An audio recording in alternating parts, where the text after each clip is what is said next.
केजरीवाल, तीन बड़े दिग्गज नेता आपस में भिड़े थे। आज जब एग्जिट पोल आया था उस वक्त से ही कहा जा रहा था कि अरविंद केजरीवाल अपनी सीट हार सकते हैं और ऐसा ही हुआ। जो नतीजा आया आप सबके सामने, जो सबसे प्रमुख स्तंभ थे आम आदमी पार्टी के अरविंद केजरीवाल, वो अपनी सीट से हार गए। उन्होंने क्या कुछ कहा, सुनिए आप। नमस्कार। आज दिल्ली के चुनाव के नतीजे आए हैं और जनता का जो भी निर्णय है, जनता का जो भी फैसला है, उसे हम पूरी विनम्रता के साथ स्वीकार करते हैं। जनता का निर्णय सर माथे पर। मैं भारतीय जनता पार्टी को इस जीत के लिए बहुत बहुत बधाई देता हूं और मैं उम्मीद करता हूं कि जिस उम्मीद के साथ और जिस आशा के साथ लोगों ने उनको बहुमत दिया है, वो उन सभी उम्मीदों और आशाओं पे पूरा उतरेंगे। हमने पिछले 10 साल में जनता ने जो मौका दिया हमें, उन 10 सालों में हमने बहुत सारे काम किए। शिक्षा के क्षेत्र में, स्वास्थ्य के क्षेत्र में, पानी के क्षेत्र में, बिजली के क्षेत्र में और भी अलग अलग तरीके से लोगों को राहत पहुंचाने की कोशिश की उनकी ज़िंदगी में, और दिल्ली के इंफ्रास्ट्रक्चर को भी हमने सुधारने की कोशिश की। अब जो जनता ने हमें निर्णय दिया है, हम न केवल एक कंस्ट्रक्टिव ऑपोजिशन का रोल निभाएंगे, बल्कि हम समाज सेवा, जनता के सुख दुख में काम आना, व्यक्तिगत तौर पे जिसको भी जो ज़रूरत होगी, हम लोगों के सुख दुख में हमेशा काम आएंगे। क्योंकि हम राजनीति में कोई सत्ता के लिए नहीं आए, हम राजनीति को एक ज़रिया मानते हैं जिसके ज़रिए जनता की सेवा की जा सके, जिसके ज़रिए लोगों के सुख दुख में काम आया जा सके। वो काम हम करते रहेंगे और हमें आगे भी इसी तरह से जनता के सुख दुख में काम आना है। मैं आम आदमी पार्टी के सभी कार्यकर्ताओं को बहुत बहुत बधाई देना चाहता हूँ। वो बहुत शानदार चुनाव लड़े, बहुत मेहनत की, उन्होंने बहुत कुछ सहा। इस पूरे चुनाव के दौरान उन्होंने बहुत शानदार चुनाव लड़ा। इसके लिए मैं उन सबको, सभी कार्यकर्ताओं को बहुत बहुत बधाई देना चाहता हूँ। नमस्कार। दिल्ली विधानसभा चुनाव 2025 के नतीजे आप सबके सामने हैं। भाजपा की सरकार बनने जा रही है, आम आदमी पार्टी गद्दी से हट जाएगी। अरविंद केजरीवाल ने भी अपना रिएक्शन दे दिया है। क्या प्रमुख वजह रही जो अरविंद केजरीवाल अपनी सीट हार गए, आम आदमी पार्टी हार गई? इन सब पर बात करने के लिए हमारे साथ दो मेहमान हैं। सौरभ श्रीवास्तव हैं, मेट्रो एडिटर हैं दैनिक जागरण के। सर, आपका बहुत बहुत स्वागत है। इसके अलावा एक और मेहमान है वीके शुक्ला, प्रिंसिपल करस्पॉन्डेंट है दैनिक जागरण के। आम आदमी पार्टी भी कवर करते आए काफ़ी समय से, उनसे भी समझेंगे, इस पर बात करेंगे। सर, आपका भी बहुत बहुत स्वागत है दैनिक जागरण में। सौरभ सर, आपसे ही शुरू करते हैं। अरविंद केजरीवाल ने रिएक्शन दे दिया है, बधाई भी दी है बीजेपी को, आप इसे किस तरह से देख रहे हैं? नहीं, चुनाव हारने के बाद ऐसी उम्मीद की जा रही थी कि अरविंद केजरीवाल जी इसी तरीके की सधी हुई प्रतिक्रिया देंगे। ये बात ठीक है कि अरविंद केजरीवाल चुनाव हारे हैं, लेकिन इसमें भी कोई दो राय नहीं कि चुनाव तो लड़ाई आम आदमी पार्टी ने ठीक से, और कई सीटों पर बहुत ही क्लोज मुकाबला रहा है। तो ऐसे में उनकी प्रतिक्रिया ठीक है। एक कंस्ट्रक्टिव विपक्ष की बात कर रहे हैं वो, तो एक कंस्ट्रक्टिव विपक्ष शायद दिखाई दे आम आदमी पार्टी के रूप में। वीके जी, आपसे जानना चाहूँगा क्या वजह रही जो आम आदमी पार्टी के कई दिग्गज नेता हार गए ये चुनाव, इवन अरविंद केजरीवाल भी चुनाव हार गए। थोड़ा सा बताइए क्या मेन रीजंस क्या थे हारने के? देखिए, ये चुनाव जो है ना, अगर मुझसे बात करेंगे तो ये चुनाव है कि ये चुनाव साधारण चुनाव नहीं था, ये चुनाव बिल्कुल अलग चुनाव था। ये बात आम आदमी पार्टी समझ रही थी। मैं 2013 के भी मैंने चुनाव देखे, 2020 का भी चुनाव देखा, 2015 का भी चुनाव देखा। तो उस चुनाव में जो केजरीवाल का प्रति अपना जनता में एक होता था अपने नेताओं को लेकर के, वो सब चीज़ें इस चुनाव में गायब थीं। और उसका बहुत बड़ा कारण एक रहा जो जेल जाने का मुद्दा रहा है केजरीवाल का। केजरीवाल जेल गए, मनीष सिसोदिया जेल गए, सत्येंद्र जैन पहले से जेल में थे, तो सत्येंद्र जैन कोई 2 साल तक जेल में रहे, 2 साल से अधिक टाइम तक। 17 महीने मनीष सिसोदिया जेल में रहे, 5 महीने अरविंद केजरीवाल जेल में रहे, और आपका संजय सिंह 4-5 महीने जेल में रहे। तो ये एक ऐसा मुद्दा बन गया था पब्लिक में कि जिसको आपने देखा होगा, मैं इसमें अगर बात करेंगे जेल जाने वाली बात करेंगे, अरविंद केजरीवाल जेल से छूट करके आए, उन्होंने कहा कि जब देखा कि लगा उनको कि ये एक बड़ा मुद्दा बन सकता है जेल जाने का, तो उन्होंने बयान दिया कि, और उसके बाद उन्होंने अपना सीएम का पद भी छोड़ दिया और कहा कि अगर जनता हमें चुनेगी तो हम दोबारा सीएम बनेंगे, और उन्होंने वो सीएम से अपना इस्तीफा दे दिया। लेकिन वो चीज़ जो है कहीं न कहीं वो चीज़ चल रही थी, वो ख़त्म नहीं हुई। वो मुद्दा ऐसा बन गया कि वो उनका पीछा करता रहा आम आदमी पार्टी का। दूसरा क्या है कि जो सीएम गए, जेल में गए 5 महीने ये सीएम के रहे, उससे पहले जब मार्च 2021 में संसद में दिल्ली को लेकर के, दिल्ली के अधिकारों को लेकर के संसद में कानून पास किया, संशोधित कानून पास किया गया था। उसके बाद से जो हालात दिल्ली में हो गए थे, वो काम करने को लेकर के बिल्कुल व्यवस्था नहीं हो पा रही थी। उसमें सरकार कुछ और कर रही थी, अधिकारी अपने हिसाब से काम कर रहे थे। तो उसमें क्या हुआ कि जो काम थे दिल्ली के, वो रुके। एक बहुत बड़ा मुद्दा हुआ कि उसके बाद में दिल्ली में काम ही नहीं हो पाए। सीवर एक उस दौरान में एक बहुत बड़ी समस्या आई कि सीवर की समस्या हो गई, सीवर जाम हुआ, सीवर बह रहा है, मालूम चला कि सड़कों पे सीवर बह रहा है, तो उससे पब्लिक परेशान थी। गंदा पानी आ रहा है, फिर मालूम चला कि पानी यहाँ नहीं आ रहा है। तो ऐसे बहुत से तमाम मुद्दे जुड़े जो कहीं न कहीं आम आदमी पार्टी को जिसने बहुत बड़ा नुकसान पहुंचाया, अगर उस तरीके से कहें। और दूसरा, ये पहला जो हमने आपसे बात करी कि जो करप्शन वाला मुद्दा जो था, वो आम आदमी पार्टी का उसने पीछा नहीं छोड़ा। उसी में एक और मुद्दा जुड़ गया, आपको ध्यान होगा, शीश महल का मुद्दा। शीश महल वाला ऐसा मुद्दा था कि वो भी उसने भी सीधे तौर पे अगर देखें, देखिए ये क्या है कि ये जो पार्टी आम आदमी पार्टी है, मैं इतने दिन से आम आदमी पार्टी को बड़ा करीब से देखता रहा हूँ। आम आदी पार्टी केवल अरविंद केजरीवाल की छवि पे खड़ी हुई है। जो भी यहाँ पे जो इनकी पूंजी है वो अरविंद केजरीवाल की छवि ही एक तरीके से है। इस चुनाव में अगर हम 2020 की बात करें, 2020 में वो चीज़ नहीं थी, एक भी कोई नेता जेल में नहीं गया था और सब बाहर थे, कहीं कोई दिक्कत नहीं थी।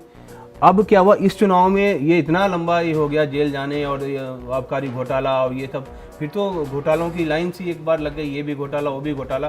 तो कहीं न कहीं जो वोटर है उसमें ये चीज़ें हुई कि वो कहीं न कहीं भ्रमित हुआ और वो नुकसान सीधे से आम आदमी पार्टी को वो सामने है दिखाया।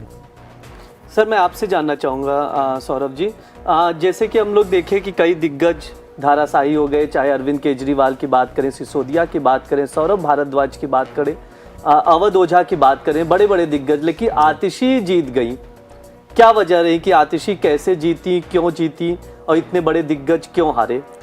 देखिए, जो कालका जी सीट की बात है, वहाँ पर हम लोगों को इस तरह की मतदान वाले दिन जब हम वहाँ पर गए हुए थे तो कुछ लोगों से बात हुई, तो एक चीज़ समझ में आई ये कि आतिशी ने कुछ और आम आदमी पार्टी ने कालका जी सीट पर कुछ इस तरह की बातें करी पब्लिक को समझाने में वो सफल नहीं कि अगर रमेश विदुड़ी जीत जाते हैं तो वो तुगलकाबाद के गुंडे कालका जी में आ जाएंगे और वो लोगों के लिए मुश्किलें पैदा होंगी वहाँ पर, कालका जी के लोगों को।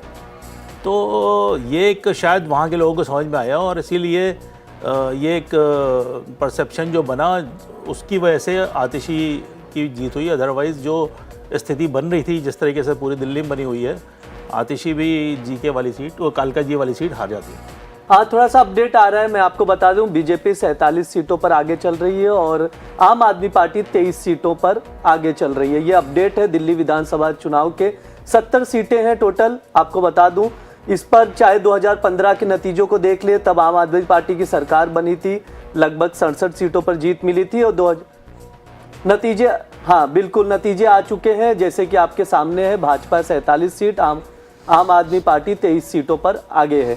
अब धीरे धीरे यही चीज़ है कि भाजपा की सरकार बन रही है। अब देखने वाली बात यह भी होगी कि सीएम किसे बनेगा, किसे बनाएगी भाजपा, क्योंकि परवेश वर्मा की बात करें या कैलाश गहलोत की बात करें या किसी महिला कैंडिडेट को भाजपा सीएम बनाएगी, ये देखने वाली बात होगी।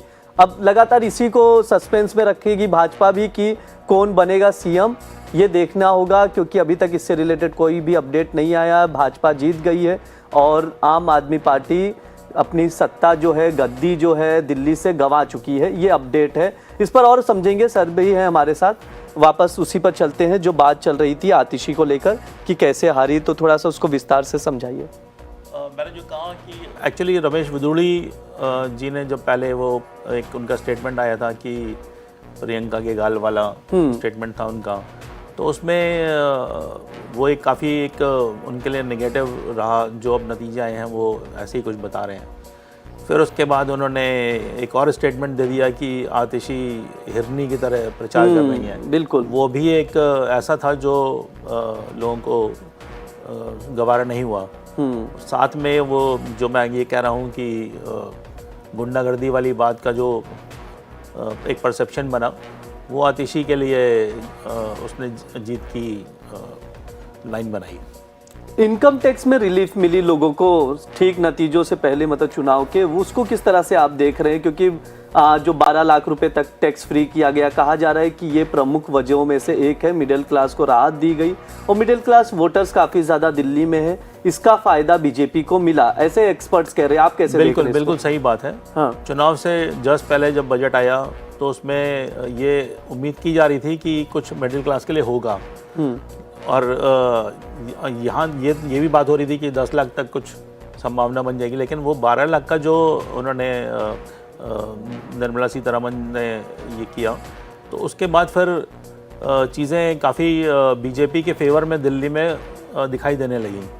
तो ये इसका एक इम्पैक्ट तो बहुत पड़ा है, क्योंकि मिडिल क्लास, जैसा आप कह रहे हैं, ये बात सही है कि मिडिल क्लास काफ़ी रहता है दिल्ली में, और वो ऐसा फील भी कर रहा था कि उसको कुछ बहुत ज़्यादा फ़ायदा केंद्र सरकार से अब तक नहीं मिला है। बिल्कुल। मिडिल क्लास को। तो ये एक 12 लाख का जो इनकम टैक्स रिबेट था, ये एक निश्चित तौर पे चुनाव जीतने में एक कारण बना है। वीके जी, आपसे जानना चाहूँगा कि कहाँ चूकी आम आदमी पार्टी, ये सबसे बड़ा सवाल है यहाँ पर। वही मैं आपसे जानना चाहूँगा, क्या लग रहा है कि कहाँ चूक हो गई? क्योंकि बीजेपी ने ऐसी कौन सी स्ट्रैटेजी अपनाई जिससे वो चूक गई? आम आदमी पार्टी वहाँ पर गलती कर बैठी और भाजपा जीतती हुई दिख रही है।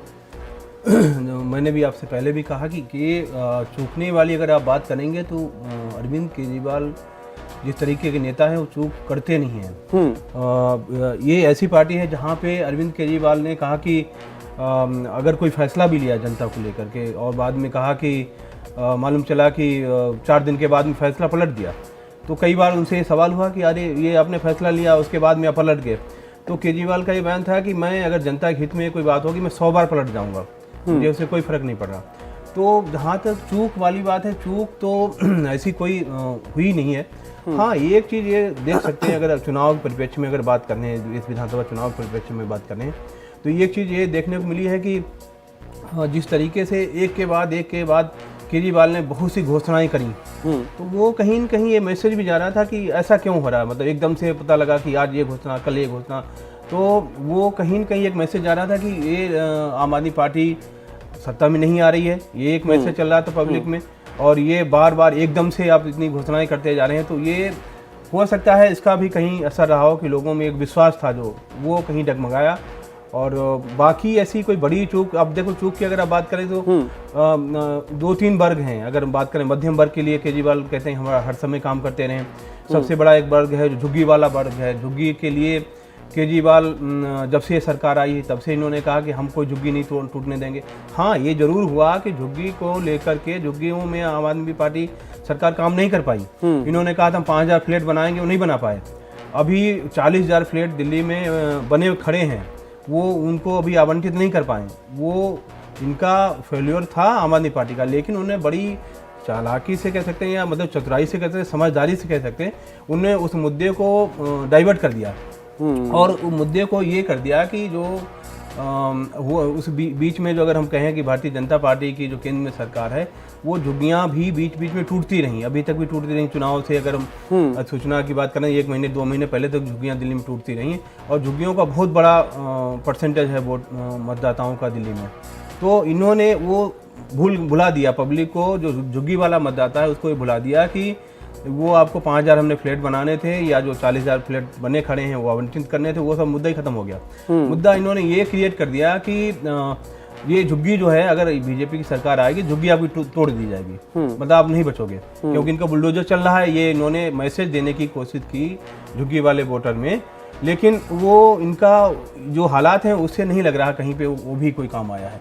तो गलतियों वाली जो आपने कही कि चूक वाली बात, चूक तो ये करते नहीं है वैसे, बहुत समझदारी से राजनीति में बहुत अब माहिर हो चुके हैं अरविंद केजरीवाल। तो वो वहाँ और किसी का चलता फैसला नहीं चलता, वो उनका अपना ही चलता। वो बहुत से आकलन करके अगर कोई बात भी बयान भी देते हैं तो बहुत से सोच समझ के देते हैं। तो चूक वाला ऐसा मामला सीधे तौर पर स्वाति मालीवाल की बात करते हैं। स्वाति मालीवाल लगातार विरोध कर रही थी अरविंद केजरीवाल का, आम आदमी पार्टी का।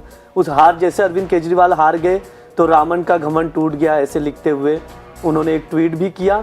आप किसी इस तरह से क्या देखते हैं कि मतलब स्वाति मालीवाल का भी कहीं ना कहीं आम आदमी पार्टी और केजरीवाल के लिए एक चैलेंज बना हुआ था, उसका भी असर इस चुनाव में दिखा या नहीं दिखा?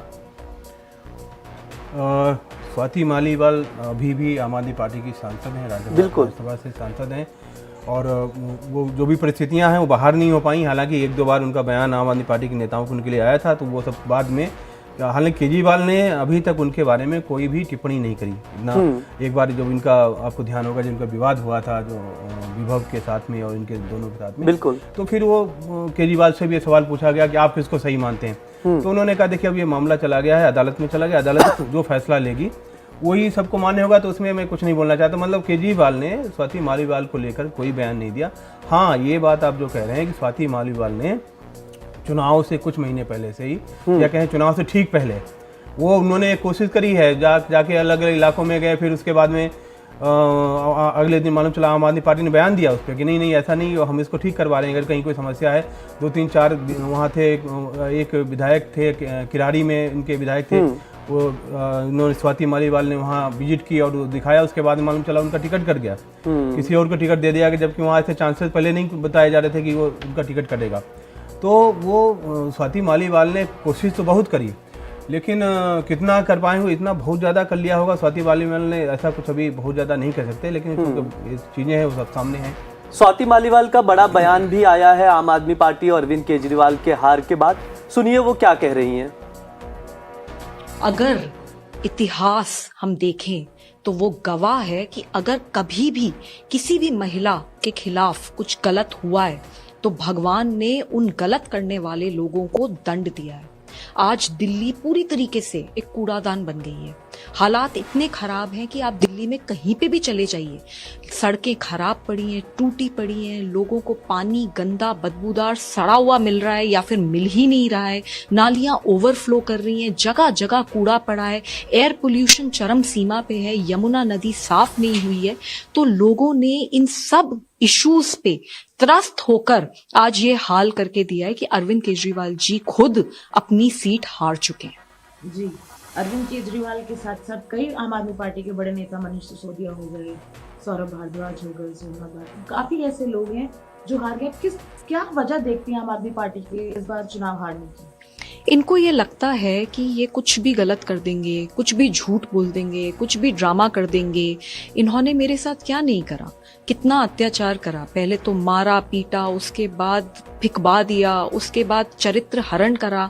जिसने मेरी पिटाई करी उसको Z+ सिक्योरिटी दिलवाई, उसको DGP और चीफ सेक्रेटरी पंजाब गवर्नमेंट के रिपोर्ट करते हैं क्योंकि वो chief adviser to Punjab chief minister बना दिया गया है। उसको लुटियन जोन में MP की कोठी दी गई।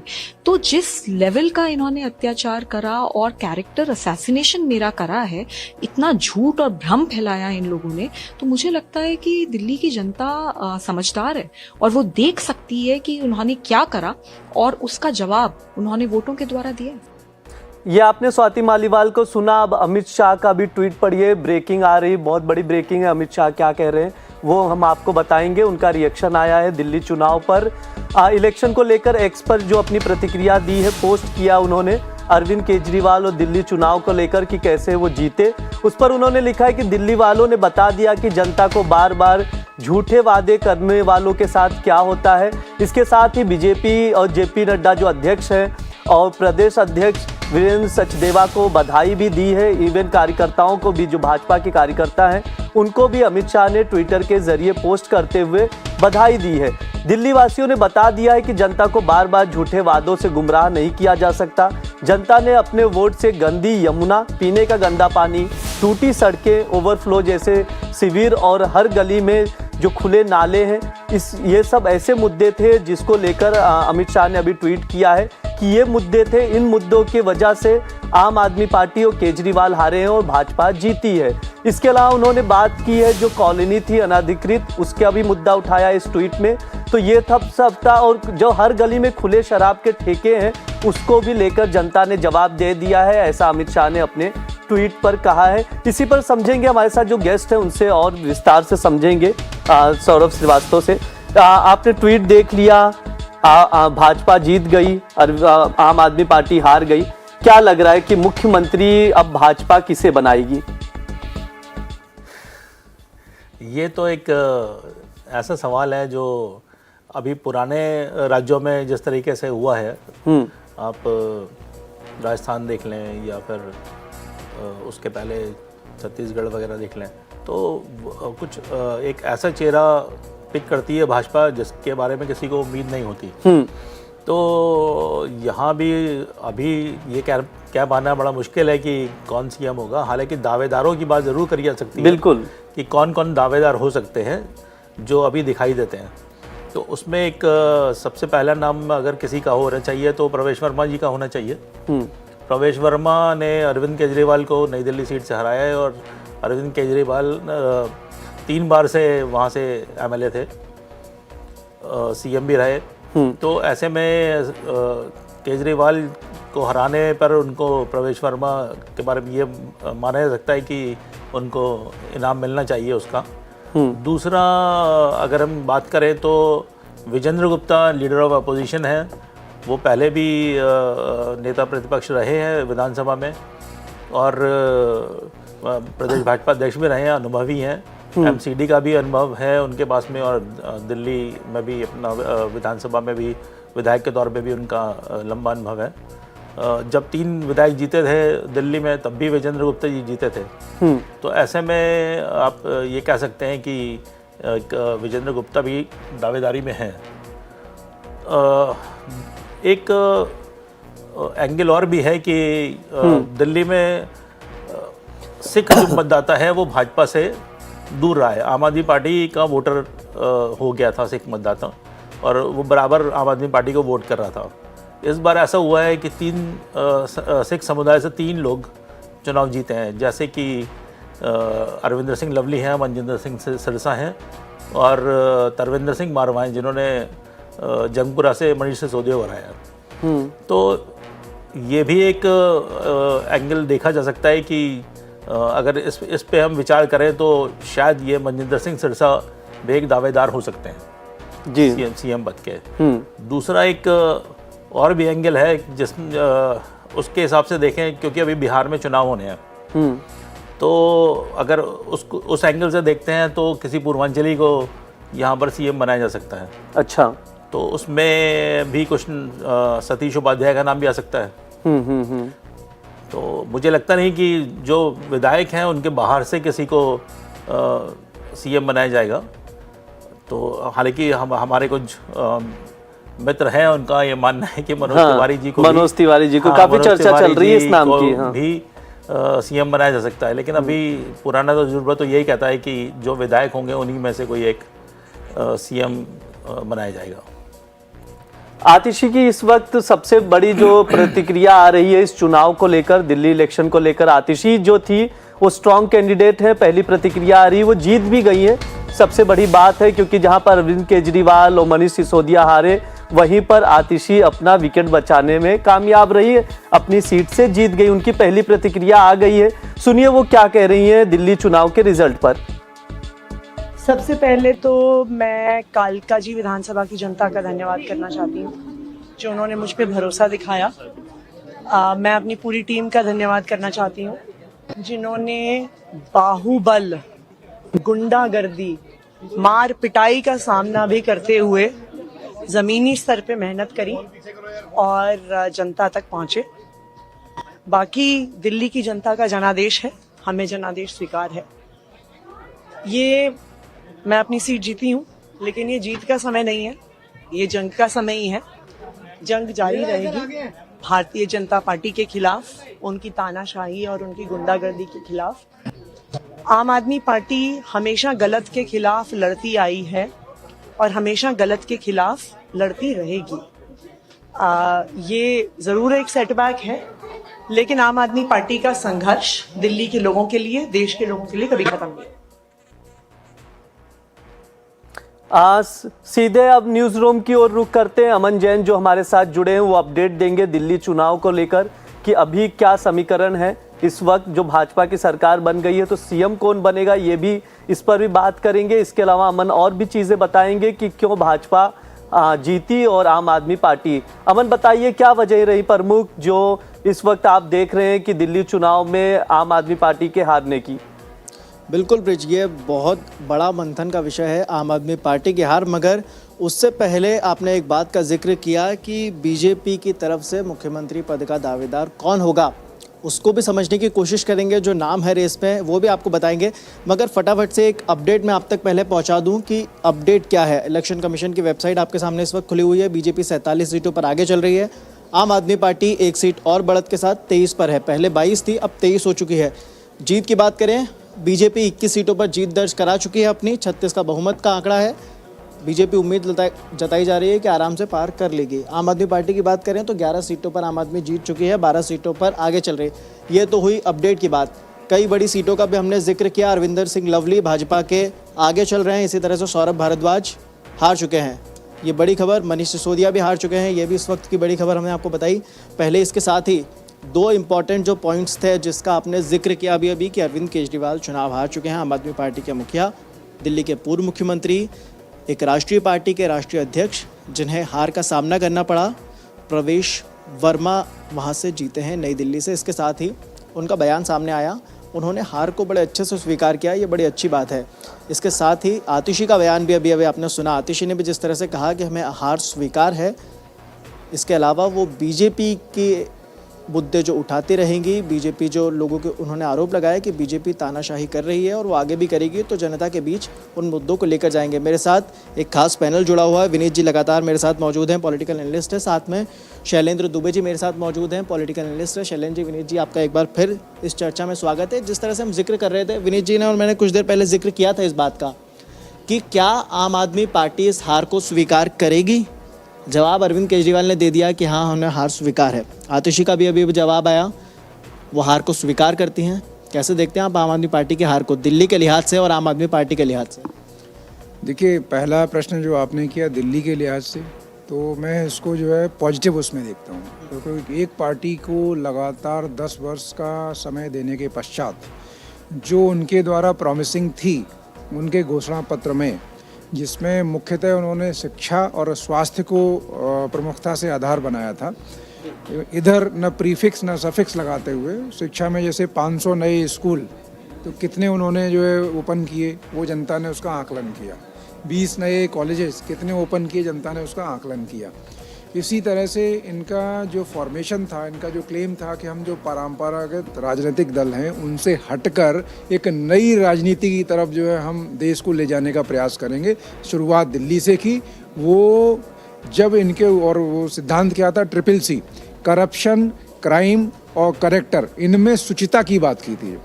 जब इनके ऊपर करप्शंस के बड़े हीनियस चार्जेस आए, इवन सुप्रीम कोर्ट के द्वारा उनको अरविंद जी को जो जमानत दी जाती है वो कंडीशनल दी जाती है। एक लंबे समय तक आप जो जेल के अंदर रहते हैं, और जब दिल्ली में सरकारी कामकाज को लेकर जब सब प्रश्न किए जा रहे थे उस दौर में, तो मुझे अच्छा से याद है, आपको भी याद होगा, तो इनका ये प्ली होता था कि हमें काम नहीं करने दिया जा रहा। जैसे ही जेल से बाहर आए उसके बाद इन्होंने क्या कहा, तुरंत जो है कि हम जो है तब तक हम कुर्सी को स्वीकार नहीं करेंगे जब तक हम पाक साफ दिल्ली की जनता हमें ये जनादेश नहीं दे देती कि अरविंद केजरीवाल ईमानदार है। तो मेरा ये मानना है कि जो उन्होंने टैगलाइन ली थी कि जब तक इस बात का सर्टिफिकेट दिल्ली की जनता नहीं दे देती कि अरविंद केजरीवाल ईमानदार है, तब तक मैं उस कुर्सी पर नहीं बैठूंगा। तो जनता ने जवाब दे दिया कि आप जो है अंडर ट्रायल हैं, और वो काम न्यायालय का है। साक्ष्य जुटाना जो इन्वेस्टिगेशन एजेंसियों का है, उसके बाद जो न्यायालय ने वो फैसला देना है। तो जनता ने बहुत ही बैलेंस्ड होकर जो है फैसला लिया है। और ख़ास करके जो प्रथम पंक्ति के सो कॉल्ड पुरोधा जितने भी नेता थे, वो एक पहली पंक्ति में लगभग सभी हार गए हैं। तो मेरा ये मानना है बहुत अच्छा निर्णय दिया है दिल्ली की जनता ने। उनको, दिल्ली की सभी जनता को जो बहुत बहुत शुभकामनाएं।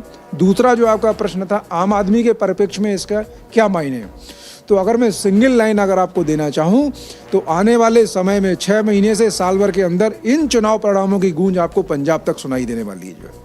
क्योंकि जब किसी भी राष्ट्रीय पार्टी का अध्यक्ष और प्रथम पंक्ति के तमाम वो नेता जो कहीं न कहीं नीतियां निर्धारित करते हैं, नेतृत्व करते हैं, जब उनकी इस तरह हार होती है तो कार्यकर्ताओं में जो मनोबल है वो टूटता है और एक अलग तरह का मैसेज जाता है जो। तो सही मायने में जो उन्होंने लास्ट मोमेंट में जो कैंडिडेट सिलेक्शन किया था, तमाम विरोधी पार्टियों से जो आम आदमी पार्टी ने इम्पोर्ट किया था, चाहे बीजेपी से हों चाहे जो कांग्रेस हों, at the last moment, very last moment. तो अब ये देखने का अब ये प्रश्न खड़ा होगा कि आप जो एक लंबे समय से आपके साथ जो कार्यकर्ता, अभी आप देख रहे हैं ना, डॉक्टर कुमार विश्वास, अन्ना हजारे, आप ये बताइए कोई भी व्यक्ति, चाहे मैं हूँ आप हों, एक आंदोलन से निकलने वाला एक मूवमेंट के बाद राजनीतिक दल खड़ा होता है तो क्या हम और आप मतलब जो है जिस वजह से वो चीज़ खड़ी हुई हम उसको भूल जाएंगे क्या? जो तो अमन हम फिर आपसे जुड़ेंगे, अमन हम फिर आपसे आपके पास आएंगे, जुड़ेंगे। इस वक्त की सबसे बड़ी खबर ये है कि मोदी का रिएक्शन आ गया। प्रधानमंत्री मोदी जो है अपने कार्यकर्ताओं को, जो भाजपा के कार्यकर्ता है, उनको बधाई देते हुए ट्वीट पर एक्स पर पोस्ट किया है। पहली प्रतिक्रिया है, ऐतिहासिक प्रतिक्रिया है पीएम मोदी का। लोगों के लिए क्या मैसेज दिया है वो मैं आपको बता देता हूं। जो एक्स पर एग्जैक्टली पोस्ट में उन्होंने लिखा है वो मैं आपको बता देता हूं। जनशक्ति सर्वोपरि है, ये पीएम मोदी का कहना है। इसके अलावा विकास जीता, सुशासन हार गया, सुशासन जीत गया, विकास जीता, ये पीएम मोदी का कहना है। इसके अलावा जो उन्होंने ट्वीट में लिखा है मैं एग्जैक्टली पढ़ के आप सभी को बता देता हूं। दिल्ली के अपने सभी भाई बहनों को ऐतिहासिक जीत दिलाने के लिए मेरा वंदन और अभिनंदन। आपने जो भरपूर आशीर्वाद और स्नेह दिया है उसके लिए आप सभी का हृदय से बहुत बहुत आभार। दिल्ली के जो चौतरफा विकास और यहाँ के लोगों का जीवन उत्तम बनाने के लिए हम कोई कोर कसर नहीं छोड़ेंगे, ये हमारी गारंटी है, ये पीएम मोदी ने एक्स पर पोस्ट करते हुए कहा। इसके साथ उन्होंने ये भी लिखा है कि इसके साथ ही हम ये भी सुनिश्चित करेंगे कि विकास भारत के निर्माण में दिल्ली की अहम भूमिका हो। मुझे अपने सभी कार्यकर्ताओं पर बहुत गर्व है जिन्होंने इस प्रचंड जनादेश के लिए दिन रात एक कर दिया, यानी कार्यकर्ताओं को बधाई दी है। इसके अलावा उन्होंने ये भी कहा है कि अब हम और भी अधिक मजबूती से अपने दिल्ली वासियों की सेवा में समर्पित रहेंगे। ये एक्स पर पीएम मोदी ने ट्वीट किया है, पोस्ट करते हुए ये चीज़ें कही है, आप भी इसे देख सकते हैं। पूरा ये है कि जो ये बहुत बड़ा ऐतिहासिक प्रतिक्रिया है पीएम मोदी की ओर से भाजपा कार्यकर्ताओं के लिए। अब वापस चलते हैं अमन के पास। अमन जो इस चीज़ से दिल्ली चुनाव पर लेकर बात कर रहे थे कि क्यों हारी आम आदमी पार्टी और बीजेपी कैसे जीती, बीजेपी की क्या रणनीतियां रही, उस पर बात करेंगे। वापस अमन की ओर चलते हैं। अमन बताइए, जो आप बात कर रहे थे उसको पूरा करिए कि क्या वजह रही जो आम आदमी पार्टी ये चुनाव हार गई। बिल्कुल ब्रिज, आम आदमी पार्टी का जिक्र करें उससे पहले एक बड़ा इंपॉर्टेंट जो आपने पॉइंट बताया कि प्रधानमंत्री नरेंद्र मोदी ने कार्यकर्ताओं को बधाई दी है इस जीत के लिए। उन्होंने दिल्ली की जनता के साथ साथ देश की जनता को भी बधाई दी कि उनके ऊपर विश्वास जताने के लिए और उनके पक्ष में मतदान करने के लिए बहुत बड़ी बात है। इसके साथ ही प्रधानमंत्री नरेंद्र मोदी खुद कार्यकर्ताओं का उत्साह बढ़ाने के लिए शाम को 7 बजे पार्टी ऑफिस में जाएंगे। क्या कुछ तस्वीरें निकल कर आएंगी वो भी आपको दिखाएंगे हम, मगर उससे पहले हम दिल्ली के ऊपर चर्चा कर रहे थे। विनीत जी, दिल्ली की जब भी सियासत की बात आती है तो हम कांग्रेस को साइड में नहीं रख सकते, भले ही वो 2 बार से शून्य आई है, तीसरी बार फिर शून्य के आसपास उसका आंकड़ा है। चुनाव नतीजे घोषित होने में अभी समय है, मगर फिर भी शून्य कहा जा सकता है कांग्रेस को। कांग्रेस के लिहाज से देखें, वोट परसेंट तो कांग्रेस का गिरा ही है। जनता के बीच में जो मैसेज देना चाह रही थी कांग्रेस, वो भी मैसेज नहीं जा पाया क्योंकि उसके पक्ष में वोट आए ही नहीं। हमने देखा किस तरह से जो सबसे स्ट्रॉन्ग कैंडिडेट बताया जा रहा था, शीला दीक्षित के बेटे खुद संदीप दीक्षित, उन्हें 4000 वोट मिलते हैं, जबकि नई दिल्ली सीट पर जीत का मार्जिन ही 4000 के आसपास है। तो ये बड़ी दुखद स्थिति है कांग्रेस के लिए और मंथन का विषय भी है। जी बिल्कुल, देखिए कांग्रेस की जो हालत है उसके लिए कोई और जिम्मेदार नहीं है। कांग्रेस, मैं मानता हूं कि कांग्रेस खुद इसकी जिम्मेदार है, क्योंकि कांग्रेस आप देखें पूरा जब से कांग्रेस सत्ता से बाहर हुई शीला दीक्षित के बाद से, तो ग्रासरूट लेवल पे कांग्रेस के कार्यकर्ता दिखते नहीं, कोई काम होता नहीं। लोग जो कांग्रेस के कैंडिडेट होते हैं वो सिर्फ चुनाव लड़ने के लिए आते हैं, उसके बाद गायब हो जाते हैं। और चुनाव लड़ने के लिए भी कैंडिडेट्स जिस तरीके से चुने जाते हैं वो बड़ा सवालिया निशान उसके ऊपर लगता रहा है।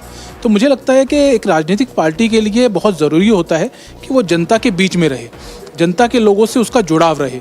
कांग्रेस के लिए दिल्ली में सबसे बड़ी दिक्कत ये है कि कांग्रेस का कार्यकर्ता दिल्ली में बचा ही नहीं और दिल्ली के लोगों से उसका जुड़ाव बिल्कुल भी नहीं है।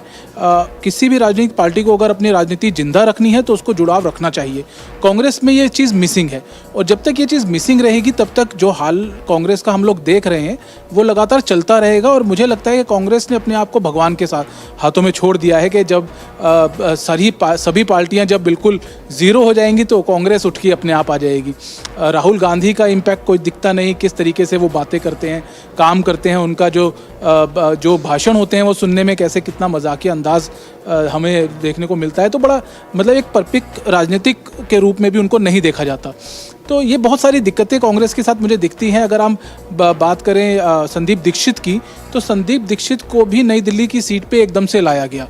उनको मतलब पहले या तो आप देखिए कांग्रेस के पास पूरा समय था, कांग्रेस तैयारी कर सकती थी अपने कैंडिडेट्स को, क्योंकि बहुत ज़्यादा मारोमारी नहीं है कांग्रेस में टिकट को लेकर, तो अपने कैंडिडेट्स को पहले तैयार कर सकती थी, समय दे सकती थी।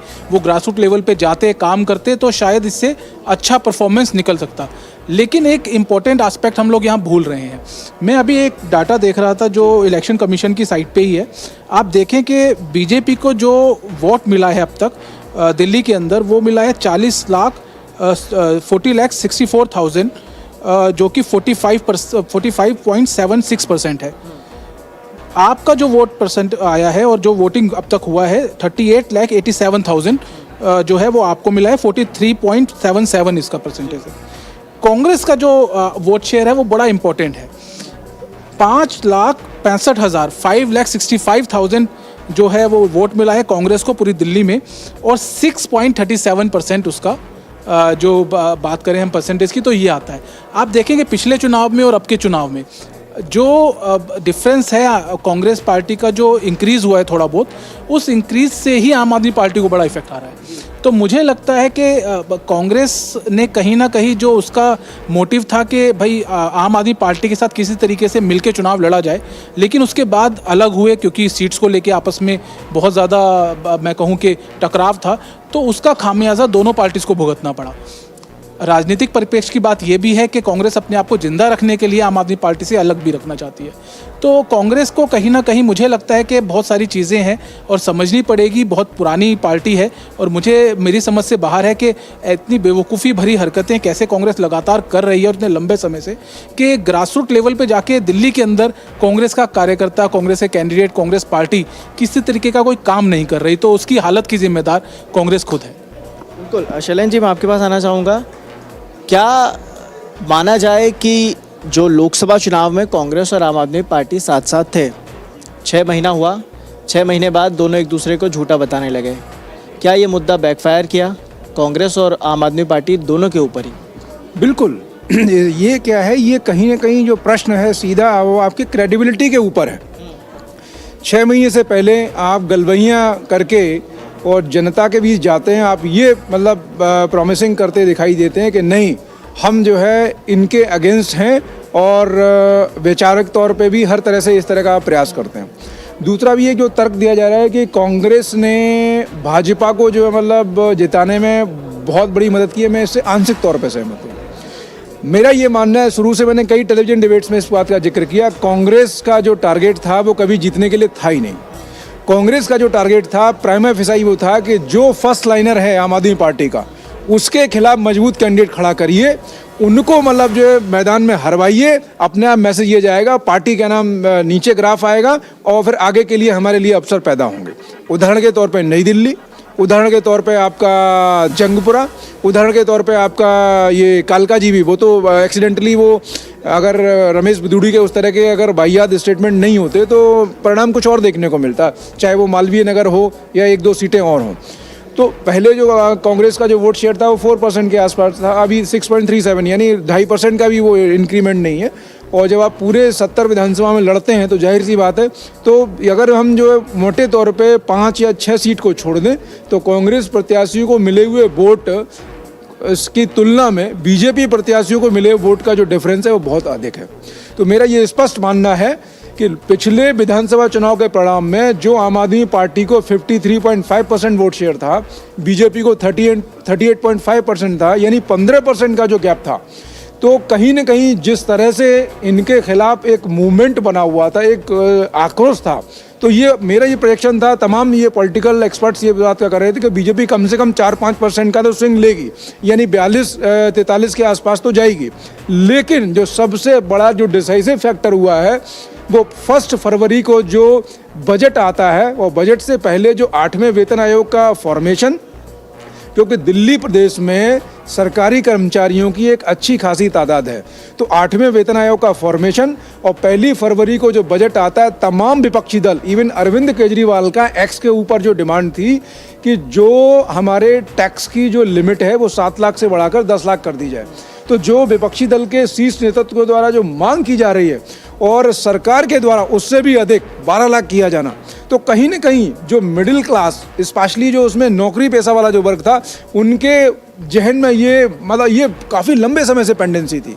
इवन यूपीए के समय से, क्या मैं कहूँगा पिछले 3 दशक से ये पेंडेंसी थी जो, तो अचानक मतलब जो उनके उसमें जहन में ये भरोसा उत्पन्न होता है कि बिना मांगे, जो कहते हैं ना, मतलब जो है बिन, हाँ, तो वो इस तरह का माहौल जब पैदा हुआ तो उनको, चाहे वो आर के पुरम सीट हो, चाहे नई दिल्ली सीट हो, चाहे आपका दिल्ली कैंट सीट हो, पिछले लोकसभा चुनाव के परिणाम में नई दिल्ली लोकसभा सीट में आम आदमी पार्टी 7 विधानसभा में पीछे थी और 3 सीटों में लीड कर रही थी, नई दिल्ली, आर के पुरम और दिल्ली कैंट। और अब जो है उनको अगर दिल्ली कैंट को छोड़ दें, वो कुछ मार्जिन से वहाँ आम आदमी पार्टी का जीता है, आप आर के पुरम भी हारे हैं, आप नई दिल्ली भी हारे हैं, और भी जो सीटें हैं मतलब करीब 6-7 सीटें हैं जहाँ पे सरकारी कर्मचारियों की संख्या ज़्यादा है, तो ये जो डिसाइसिव फैक्टर कहीं ना कहीं रहे हैं। और सबसे जो अहम बात वही है कि जो आपने प्रॉमिसिंग की है, वो प्रॉमिसिंग अगर आप एक लंबे समय के बाद गवर्नमेंट में रहने के बाद अगर आप डिलीवरी नहीं इंश्योर करेंगे, तो हर परिवार में आज के समय में जो पढ़ा लिखा वोटर वर्ग है, जो पढ़ा लिखा मतदाता है, वो सब ऑब्जर्व कर रहे होते हैं। इस बार ये आपने देखा भी होगा कि जब पॉलिटिकल पंडित या तमाम जो एजेंसियां जो सर्वे कर रही थी या हम आपस में चर्चा करते थे, तो वोटर जो है वोकल नहीं था, पूछते थे हाँ ठीक है, देखते हैं किस तरह की परिस्थितियाँ बनती हैं, निर्णय करेंगे। वो कभी खुल के अपनी बात नहीं कर रहे थे, लेकिन वो उनका जो मनोदशा थी, जो उनका निर्णय था, वो लगभग बन चुका था कि नहीं, इनको हमने सफिशिएंट चांस दिया है। और एक और इसमें एड ऑन जो बात है कि जो इन्होंने महिलाओं के लिए बात की थी, तो पंजाब इनके पास में एक कंप्लीट स्टेट था जहां किसी तरह के इनके पास में कोई भी बहाना नहीं था कि वहां पे आपको काम नहीं करने दिया जा रहा है। और आपने प्रॉमिसिंग, एक बहुत बड़ी प्रॉमिसिंग थी महिलाओं को लेकर कि जब यदि हम सत्ता में आते हैं तो 1100 रुपये उनको देंगे। लगभग 2022 मार्च से लेकर आज मार्च 25 आने वाला है, 3 वर्ष का समय निकल रहा है, आधे से ज़्यादा समय निकल रहा है, अभी तक आपने शुरुआत भी नहीं की है। और जब इनके प्रवक्ताओं से पूछा जाता है तो बोले 5 साल के लिए सरकार चुनी गई है ना, तो इसका मतलब क्या है, आपका ऑब्जेक्टिव क्या है कि आप लास्ट मोमेंट में क्या नाम जो है सिंबॉलिकली उनको एड्रेस करने का प्रयास करेंगे। सरकार का मतलब ये होता है कि आपको जैसे ही आते हैं तो जो आपने प्रॉमिसिंग की है और परिस्थितियों के हिसाब से कुछ नई चीज़ें भी अगर आपको करने का वो ज़रूरत होती है तो आपको करना चाहिए। और एक अब इनके ऊपर जो चुनाव से ऐन वक्त पहले जिस तरह से इनके द्वारा जो घोषणाएं थी, आप समाज का कोई ऐसा स्टेक होल्डर नहीं था जो है, तमाम सबको लेके, तो सबके उसमें जो है यही था कि नहीं हम आपको ये देंगे, हम ये देंगे। तो ये कहीं ना कहीं ये लोगों को लग रहा था कि आप जिस तरीके से जो है हताशा में या फ्रस्ट्रेशन में इस तरह का प्रयास कर रहे हैं, तो इनकी क्रेडिबिलिटी क्वेश्चन हो रही थी। आपको यदि करना था तो ये मूव्स कम से कम 6 महीने पहले या साल भर पहले जो है आपके उसमें दिखने चाहिए थे। अगर वो दिखते तो शायद ये परिणाम जो नहीं होते। बिल्कुल, दिल्ली का विपक्ष ये लगातार कह भी रहा था कि जैसा कि मध्य प्रदेश में अगर ये योजना लाई गई तो सरकार थी उनकी, पहले उन्होंने लाडली लक्ष्मी योजना का ऐलान किया, महिलाओं को पैसे दिए, उसके बाद चुनाव में वो उतरे, वैसा ही आम आदमी पार्टी भी कर सकती थी, सरकार आपकी थी। इसमें एक और इम्पोर्टेंट पॉइंट बता दूं आपको, ये जो क्लेम करते हैं ना कि दिल्ली में जो सरप्लस बजट है वो हमारे समय में, अरे भैया दिल्ली पुनर्गठन के बाद 1993 से लेके आज तक जो है दिल्ली गवर्नमेंट में सरप्लस बजट ही प्रोड्यूस होता है। और संभवतः ये पहली बार होगा, वित्त मंत्रालय जो कि मुख्यमंत्री के पास में, आतिशी के पास में है, वित्त मंत्रालय में एक कमेटी होती है, वो रिपोर्ट अभी पिछले अक्टूबर में उसने दी थी, वो कहा था कि इस बात की प्रबल संभावना है कि हमें डेफिसिट का जो बजट जो इंट्रोड्यूस करना पड़े जो है।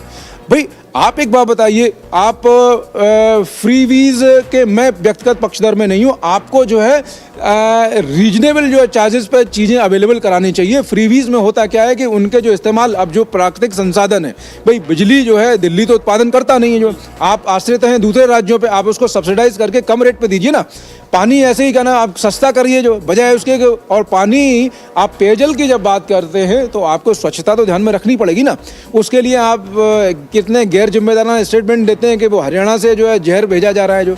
अरे ये एक पढ़ा लिखा मुख्यमंत्री, एक पढ़ा लिखा व्यक्ति अगर इस तरह के प्रेसिडेंट सेट करने का प्रयास करता है, इस तरह की चीज़ें, वो भी एक रीजनेबल और सफिशिएंट टाइम अलोकेट करने के बाद, आपको मतलब जस्टिफाइड टाइम देने के बाद, आपको एमसीडी आपको हैंडओवर की, आपको 10 साल सरकार आपको चलाने का मौका दिया, उसके बाद भी आप नहीं वो कर पा रहे हैं, तो जाहिर सी बात है लोगों को लगा कि नहीं, अब आपको जो है आकलन करने का समय आ गया। और ये हो क्या रहा था, ये बराबर कि नहीं, हम तो मुद्दों में बात करते हैं, फिर आप जो है दूसरे विपक्ष पे जो है आरोप कि नहीं वो लॉ एंड ऑर्डर और साथ में कि ये सेंट्रल एजेंसियां जो।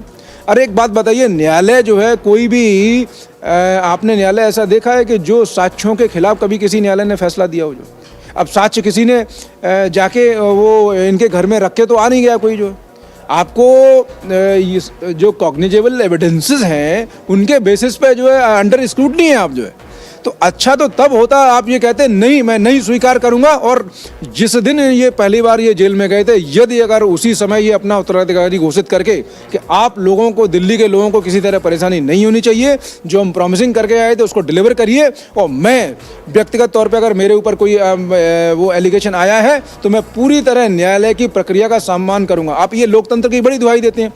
हम सब जानते हैं, हम सब ने स्कूलिंग में पढ़ा हुआ है कि लोकतंत्र के व्यवस्था के 3 अभिन्न अंग होते हैं, न्यायपालिका, विधायिका, कार्यपालिका। तो न्यायपालिका भी तो उसी लोकतंत्र का हिस्सा है ना। आप उसकी इन्वेस्टिगेशन या उसकी प्रक्रिया का सम्मान नहीं करेंगे, जो आप तब ये प्लीज लेंगे कि नहीं जो कन्वेंशनल फोर्सेस हैं वो जो ट्रीटमेंट उनको दिया जा रहा है, लालू यादव मतलब जो फर्स्ट कन्विक्टेड पॉलिटिशियन है, उनके साथ आप जो खड़े हो जाएंगे। जो आपने तो कसम खाई थी ना कि नहीं हम जो नहीं होंगे। अब चलिए एलिगेशन किसी के ऊपर मान लिया, लेकिन जितने भी राजनीतिक दल हैं उनमें राजनीति के जो मुखिया वो कन्विक्टेड हैं या नहीं है, जो है आप उनके साथ क्यों खड़े हुए? जो तो लोग जो है ये आकलन कर रहे होते हैं, इन लोगों को ये लगता है कि नहीं नहीं ये लोग भूल जाएंगे, लेकिन मेरा ये मानना है कि डिलीवरी ही आज के बदले दौर में सिर्फ और सिर्फ डिसाइसिव फैक्टर है।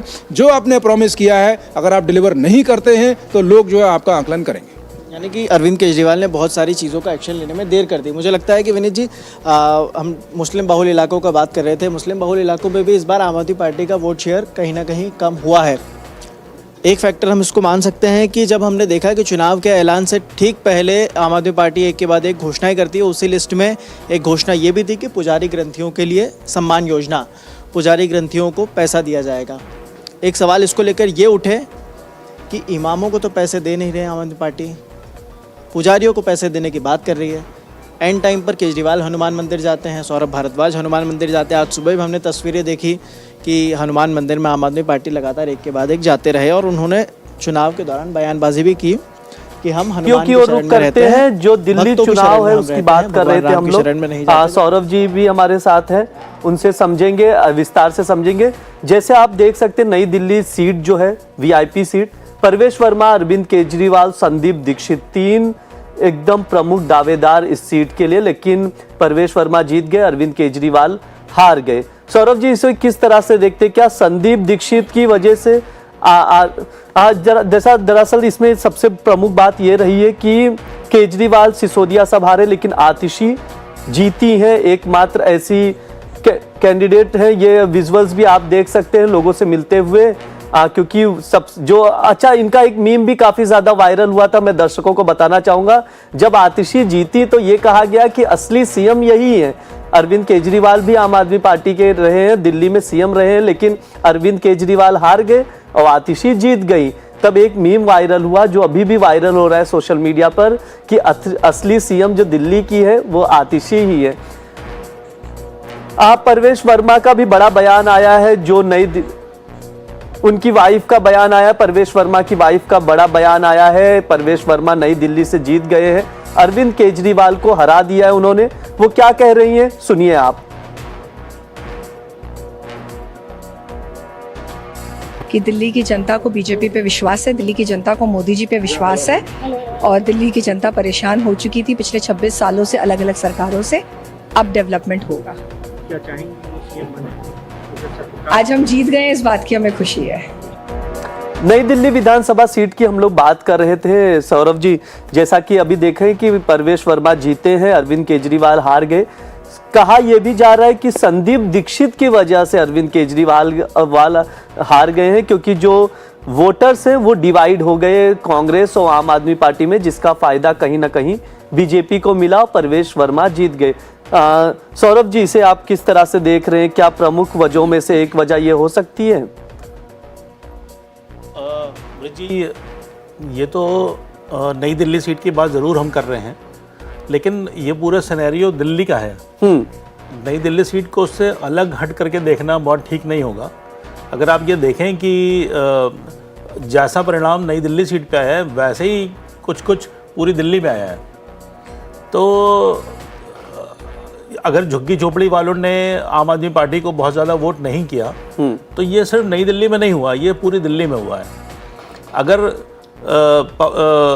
जनता ने या मतदाताओं ने मोदी जी की बात सुनी कि जो मोदी जी ने कहा कि आप हमें एक बार मौका दें और मैं खुद आपके काम करूंगा, मैं खुद सारे चीज़ें देखूंगा, तो एक उन्होंने पर्सनल अटैचमेंट बनाने की जो कोशिश करी, जो मतदाताओं के घर मोदी जी की चिट्ठी गई जिसमें उन्होंने अपील करी हर मतदाता के पास में, तो वो एक जो इमोशनल कनेक्ट बना, वो सिर्फ नई दिल्ली में नहीं था, वो पूरी दिल्ली में था। तो नई दिल्ली सीट के नतीजों को पूरी दिल्ली से अलग हट करके देखना बहुत सही नहीं होगा। वहाँ कुछ भी ऐसा एक्स्ट्राऑर्डिनरी नहीं था जो दूसरी जगह दिल्ली में बाकी हिस्सों में नहीं हुआ, क्योंकि बीजेपी जिस तरीके से 47 सीटें आप दिखा रहे हैं कि कई सीटें जीत चुकी है और कई सीटों पे आगे चल रही है, तो कुल 47 सीटें हैं, तो ये 70 में 47 सीटें हैं, वो बहुत बड़ा फिगर है। बिल्कुल। तो इसको एक अलग आइसोलेटेड तरीके से नई दिल्ली को देखना ठीक नहीं होगा। ये बात भी सही है कि संदीप दीक्षित ने वहाँ पर जो वोट लिए हैं वो आम आदमी पार्टी के मतदाताओं के ही वोट हैं, ऐसा कहा जा सकता है। तो ये सिनेरियो पूरी दिल्ली में भी रहा है, तो जिसका इम्पैक्ट पड़ा है नतीजों पर। और ये बात जो अभी बात हो रही थी कि 4% था और अब 6 पॉइंट कुछ 50 इस तरह कुछ हो गया है परसेंटेज, तो ये 2-2.5% का जो कांग्रेस को ज़्यादा मिले हैं, उसका ज़रूर आम आदमी पार्टी को नुकसान हुआ है। आप वीके जी, आप किस तरह से देख रहे हैं कि कहीं संदीप दीक्षित की वजह एक रही है इसमें, जो परवेश वर्मा जीते हैं और केजरीवाल हार गए हैं? जो बात अभी सौरभ सर ने कही ना, मैं उसी बात पे आ रहा हूँ। ये चुनाव, मैंने पहले भी आपसे कहा, ये चुनाव साधारण चुनाव था ही नहीं। इसमें सबसे बड़ी बात थी कि किसी की लहर ही नहीं थी। पूरे हमने इस चुनाव में पूरे 15-20 दिन तक पूरे दिल्ली में अलग अलग सीटों पे जा के देखा, प्रत्याशियों से बात नहीं करी हमने, पब्लिक में बात करी, और वहाँ का जो माहौल देखा, उसमें कहीं से कहीं तक नहीं लग रहा था कि कोई माहौल है। लोग बात कर रहे थे हाँ वोट देंगे, लेकिन एक जो पहले था कि केजरीवाल को लेके लोग बोल रहे थे, खुल के भी बोल रहे थे कि हम केजरीवाल को वोट देंगे और तमाम चीज़ें चल रही थी, वो चीज़ें नहीं। आपने नई दिल्ली विधानसभा की क्षेत्र की बात करी, तो नई दिल्ली में क्या हमने एक चीज़ ज़रूर देखी। नई दिल्ली में अभी जनवरी में जब अयोध्या में राम मंदिर निर्माण के 1 साल पूरे हो रहे थे, तो क्या एक चीज़ वहाँ हमने वो हर कॉलोनी में देखी, चाहे वो झुग्गी बस्ती हो, चाहे वो दूसरी कॉलोनियाँ हों, वहाँ ये खूब देखने को मिला कि वहाँ पे भगवान राम का जो भगवा ध्वज है उसके झंडे जो हैं खूब लगे थे। और अगर आप उस कॉलोनी में कहीं जाते तो ऐसा लगता था कि ये राममय हो रहा है पूरा माहौल। तो कहीं न कहीं वो एक परवेश वर्मा ने चुनाव लड़ा, मैं इस बात पे आ रहा हूँ आपकी बात पे। हाँ। परवेश वर्मा ने चुनाव लड़ा, उन्होंने हर एंगल पे कोशिश करी चुनाव को अपने पक्ष में करने की। उन्होंने भगवान राम का मंदिर निर्माण की भी लोगों की याद दिलाई कि भाजपा का जो योगदान है इसमें मंदिर बनाया गया। वो झंडे जो हैं, वो झंडे केसरिया रंग के पूरे कॉलोनी में या पूरी नई दिल्ली विधानसभा क्षेत्र में आप देखेंगे तो आपको हर जगह दिख रहे हैं उसमें। दूसरा उन्होंने क्या काम किया कि जो अपना चुनाव लड़ने का तरीका है, उन्होंने एक अपना जो भी इलाके हैं, चाहे गाँव का इलाका है या जो मध्यम वर्गीय जहाँ लोग रह रहे हैं उनका इलाका, या झुग्गियों में इलाके जहाँ उनके अपने कार्यकर्ता थे, उनको उन्होंने बुला करके सक्रिय किया और सक्रिय करने के बाद में बहुत अच्छे तरीके से मैनेज करके अपना चुनाव उन्होंने लड़ा। रही बात अरविंद केजरीवाल की, जब अरविंद केजरीवाल चुनाव हार गए हैं, तो ये अरविंद केजरीवाल की मैं अब बात करूँ, आज ही मैं बात कर रहा था आम आदमी पार्टी मुख्यालय की बात बता रहा हूँ आपको, तो तमाम ऐसे हमें कार्यकर्ता भी मिले आम आदमी पार्टी के। क्या हुआ कि इस चुनाव में आम आदमी पार्टी, खासकर अरविंद केजरीवाल, ये देखा गया कि अरविंद केजरीवाल अपनी सीट पे घिर रहे हैं। उन्होंने टाइम दिया, बाद में क्या हुआ, बाद में टाइम दिया उन्होंने दूसरी विधानसभा क्षेत्रों को, लेकिन लगे रहे अपने इलाके में। उसमें कहीं ऐसे कुछ ऐसे इलाके थे, चाहे रानी लक्ष्मीबाई इलाका हो या फिर उधर का पिलंजी गांव है या दूसरे और इलाके हैं, तो वो कार्यकर्ताओं से जो बात कर रहे थे, तो वो ये बात कह रहे थे कि वो बार बार कह रहे थे कि अरविंद केजरीवाल को एक बार हमारे यहाँ पदयात्रा करा दीजिए, रोड शो करा दीजिए। वो नहीं उनके इलाके में हुआ। हालांकि वहाँ पे उनकी वाइफ हैं, वो सुनीता केजरीवाल जी हैं, वो पूरा लगी रही, उनके और बच्चे हैं, परिवार के लोग हैं, वो सब प्रचार करते रहे। तो उन्हें कई कार्यकर्ताओं को ये लग रहा था कि अरविंद केजरीवाल को इस इलाके में आना चाहिए, अरविंद केजरीवाल से आने से थोड़ा सा उनका और माहौल बनता। हाँ, ये बात दूसरी तरफ अगर वो करें, उनके अनुसार मैं बात कर रहा हूँ, उनके कार्यकर्ताओं के अनुसार बात कर रहा हूँ, जो वहाँ के मैनेजमेंट देख रहे थे उनके अनुसार बात कर रहा हूँ, तो वो ये बात कह रहे थे कि दूसरी तरफ जो है भाजपा का पूरा मैनेजमेंट लगा हुआ था। तमाम वो लोग थे जो करे कि अब एक आदमी उनका था ऐसे घूम रहा था नॉर्मल तरीके से, तो मालूम चला बात हमने करीब से, तो उन्होंने मालूम चला वो पता नहीं कहाँ के विधायक थे कोई। तो ऐसे वो कार्यकर्ताओं की तरह उन्होंने जिस तरीके से भाजपा ने अपना मैनेजमेंट चुनाव में किया है, तरीके से चुनाव लड़ा है, एक एक लोगों को लगा दिया पूरा कि, और तमाम जिनके जो यहाँ विधानसभा में जो लोग रहते हैं उनके दूसरे लोगों से, रिश्तेदारों से कहलवाया कि भाई वोट देना, बीजेपी को वोट देना, क्यों वोट देना, वो सब मुद्दे उन्हें समझाए भी, इसलिए वोट देना। तो वो कहीं न कहीं ये सब चीज़ें लग रही हैं कि वो बड़े अच्छे तरीके से भाजपा ने अंडरग्राउंड करके अपना चुनाव लड़ा और बड़े तरीके से उन्होंने मैनेज किया चीज़ों को। ये सब चीज़ें भी चुनाव में कहीं न कहीं उसका असर रहा है। हम आगे बढ़े उससे पहले मैं सीटों का अपडेट दे देता हूं। जैसा कि दिल्ली विधानसभा चुनाव है, 70 सीटों पर वोटिंग हुई, उसके नतीजे आप सबके सामने हैं। 40 सीटों पर भाजपा जीत चुकी है, 37 सीटों पर, माफ कीजिएगा, 37 सीटों पर भाजपा जीत चुकी है और 10 सीटों पर आगे चल रही। वहीं आम आदमी पार्टी की बात करें तो 20 सीटें जीत चुका है और 3 पर बढ़त अभी बरकरार है आम आदमी पार्टी का। ये 70 सीटें हैं ये। तो इस पर हम विस्तार से और बात करेंगे। थोड़ा सा वीके जी, एक और सवाल था मुस्तफाबाद को लेकर, क्या मुसलमान और जो महिला वोटर्स हैं वो भी इस बार आम आदमी पार्टी से दूरी बना लिए? मुस्तफाबाद सीट ऐसी सीट है जहाँ पे जो यहाँ का समीकरण बिल्कुल अलग है। वो पूरी मुस्लिम बहुल सीट है और वहाँ पे भाजपा के प्रत्याशी जब भी जीता जब मुस्लिम वोट बट गए हैं। एक बार पहले भाजपा के प्रत्याशी जीते थे 2015 में, और उसके बाद में ये अभी की बात हुई कि अब इस बार में भाजपा के प्रत्याशी जीते मोहन सिंह बिष्ट हैं, उनको पहले वो करावल की सीट से लड़ते थे और उसके बाद में उनकी जब टिकट कट गई तो फिर वो हालांकि लड़ने के लिए तैयार नहीं थे, लेकिन बाद में फिर वो तैयार हो गया और उन्होंने यहाँ से लड़ा चुनाव, उन्होंने बहुत अच्छे से लड़ा। ये अगर करावल इसकी मुस्तफाबाद सीट की अगर बात करेंगे तो वहाँ पे जो ध्रुवीकरण हुआ है मुस्लिम मतदाताओं का, एक बहुत बड़ा कारण वो रहा है भाजपा जीत का। और उसमें देखिए कि आप ओवैसी की पार्टी, और आपको ध्यान होगा सबसे पहले जो उसमें ओवैसी ने एक जनसभा कर दी, वहाँ पे छोटी सी सभा थी, जनसभा भी नहीं कहेंगे, एक छोटी सी सभा अपने प्रत्याशी की लिखी, प्रत्याशी तो जेल में था और वो वहाँ जाके उन्होंने अपनी सभा की, तो उसमें जो उन्होंने बयान दे दिया एक छोटा तो मालूम चला, उसके बाद आम आदमी पार्टी को अगले दिन अपना प्रत्याशी बदलना पड़ गया। तो अब इसके बाद में क्या हुआ कि वो वहाँ जाके कांग्रेस के प्रत्याशी के लिए आपकी प्रियंका गांधी ने रैली वहाँ करी। उसके बाद में आपका जो है बाकी सब ये लोग लगे थे, तो वोट जो है ना वहाँ का आम आदमी पार्टी के लगातार गोपाल राय लगातार वहाँ पे अपने कार्यक्रम कर रहे थे। तो तीनों जो वोट बटा, तीनों में बट गया, आम आदमी पार्टी में बट गया, ओवैसी की पार्टी में बट गया और उसमें कांग्रेस में बट गया।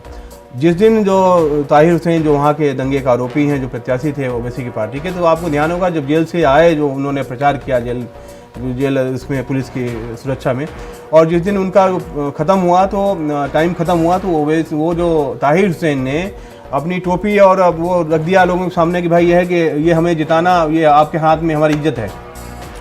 तो अब क्या हुआ, ताहिर हुसैन उसमें वोट लगे, वो जो सिंपैथी वहाँ के लोगों को मिली, ताहिर हुसैन को मिल गई, उधर कांग्रेस को मिल गई, उधर आम आदमी पार्टी के प्रत्याशी को मिल गई।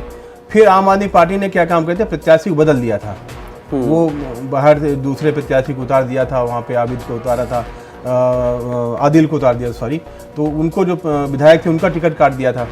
ऐसे समीकरण बने तो वहाँ से भाजपा जब भी जीती है तभी जीती, उसी टाइम में जीती जब मुस्लिम वोटरों का ध्रुवीकरण हुआ है, और ये वहाँ पे हुआ तो इसमें ये सीट निकली है उसमें। हाँ, ये कहो कि अगर मुस्लिमों ने वोट दे दिया हो भाजपा को, ये वहाँ पे नहीं हुआ। वो कट्टर मुस्लिम वाली सीट है वहाँ पे, और वहाँ भाजपा को वोट नहीं मिलता उस सीट से। आखिरी सवाल है आपसे सौरभ जी, किस तरह से देख रहे हैं इस चुनाव को, बीजेपी की ऐतिहासिक जीत को? देखिए, बीजेपी 27 साल बाद यहाँ पर ये दिल्ली का विधानसभा चुनाव जीती है, और कोशिश में काफ़ी समय से लगी हुई थी। क्या केजरीवाल जब पहली बार सीएम बने थे तो 5 साल उनकी सरकार चली, तब भी ये था कि बीजेपी इस कोशिश में थी कि कैसे आम आदमी पार्टी को सत्ता से बाहर करे। लेकिन वो एक जो रेवड़ियों वाला जो मामला था, वो एक ऐसा था जिसमें कि सफल नहीं हो पा रही थी, जिसकी वजह से भाजपा इस बार थोड़ा स्ट्रेटजी भाजपा ने चेंज करी, और उन्होंने कहा कि जो जन कल्याणकारी योजनाएं हैं वो जारी रहेंगी, और जो भी किसी सरकार की घोषणा होती है, उसकी योजना होती है, वो किसी सरकार की होती है, ना कि किसी पार्टी की। कोई दूसरी सरकार आएगी तो उसे कंटिन्यू करेगी।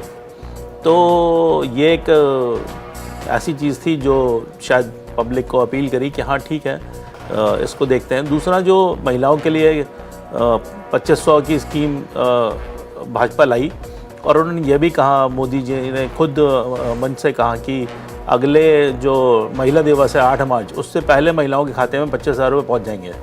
इसका भी बड़ा एक इम्पैक्ट मैं मानता हूँ कि इसका भी एक इम्पैक्ट रहा है इस चुनाव पे। तो महिलाओं ने भी मोदी की गारंटी देश में पब्लिक देख रही है। इसी दिल्ली से 7 सीटें चुन करके वो बीजेपी को देती है। तो जब एक मौका उसको लगा कि हाँ एक ऑफ़र है हमारे पास इस तरीके की कि हमारी जो सुविधाएं हैं वो भी नहीं छिनेंगी, कुछ नई चीज़ें ऐड ऑन होंगी, नई चीज़ें मिलेंगी, तो मुझे लगता है कि पब्लिक ने इसलिए बीजेपी की तरफ रुख किया है इस बार, और नतीजे ऐसे हैं। बहुत बहुत धन्यवाद सौरभ जी और वीके जी हमसे जुड़ने के लिए, और दिल्ली चुनाव का इतना अच्छा और इतना सटीक विश्लेषण करने के लिए। हमारे साथ न्यूज़ रूम से सीधे अमन जुड़ रहे हैं। अमन से जानेंगे कि जिस तरह से बीजेपी ने ऐतिहासिक जीत दर्ज की है, इसको लेकर लोगों में उत्साह भी है, बीजेपी कार्यकर्ताओं में उत्साह है। ये एक ऐतिहासिक जीत है। 27 साल बाद भाजपा ने सत्ता में वापसी की है। इसको लेकर अमन कैसे देख रहे हैं, उनसे बात करेंगे। न्यूज़ रूम से सीधा लाइव चलते हैं। अमन हमारे साथ जुड़ गए हैं। लगता है कि ये बीजेपी की ऐतिहासिक जीत है। ऐतिहासिक ऐसे ही नहीं बोल रहे हम, क्योंकि 27 सालों बाद बीजेपी राजधानी दिल्ली में एक बार फिर से सरकार बनाने में कामयाब रही, और बहुमत का इतना तगड़ा आंकड़ा कि कोई भी पार्टी उसको छू नहीं पाई, उसके आसपास भी नहीं है। 48 सीटों के आसपास का गुणागणित बैठ रहा है। हालांकि चुनाव के नतीजे आएंगे तो प्लस माइनस 2 या 3 हो सकते हैं, मगर फिलहाल मोटा मोटा आंकड़ा यही है। विनीत जी, मैं आपसे सवाल कर रहा था कि क्या आम आदमी पार्टी ने हनुमान की शरण में जाने में देर कर दी? बिल्कुल, देखिए जिस तरह से आम आदमी पार्टी का जो व्यवहार रहा है, वो कहीं ना कहीं अगर आप बात करें कि भाई हिंदुत्व के जो वोट बैंक है, उसको साधने की कोशिश कहीं ना कहीं जो